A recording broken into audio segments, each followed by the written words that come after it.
So here we are today with the Stratus all-day chair. It's one of our best sellers, and I thought we'd just do a little run through today on some just maintenance and care for the recliner.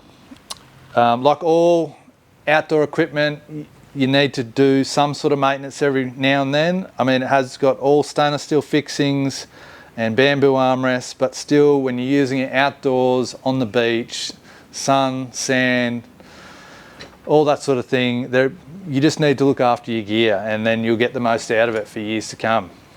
So, couple things. Main thing with the all-day chair is there's one sliding part.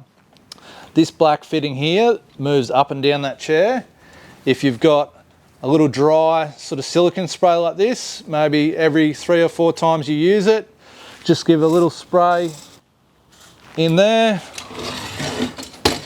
Same on that side, and it just helps that fitting slide up and down, which is what happens when you collapse and set up the chair. It just makes it so much easier. If you notice it's getting a bit tight, a couple sprays in there, it's all good. It brings it back to new.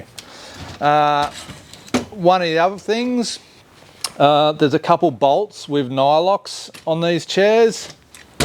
There's one in here and there's some in here. They have got nylock nuts on them, but over time with that chair going in and out, they can twist a little loose. So if you've just got a simple spanner kit like this, 10mm spanner, you can just give those little nuts a tighten up every now and then. Don't want to make it too tight because then it'll be harder to pack up. So just a little nip up every now and then and you'll be all good. So with your fabric canvas, which is an rPET canvas made from recycled plastic bottles, sometimes they can get a little bit dirty. It's okay, it means you're having fun. You can give it a little spray with a fabric cleaner and a hose off or a gurney off. It'll come up good as new. The other thing, most importantly, make sure at the end of the trip you always pack away your chair into the chair bag and make sure it's dry and clean. You don't want any moisture in there to help it grow mold, and just try to look after your gear. If you look after it, do a little bit of maintenance now and then, something like this will last you for years to come.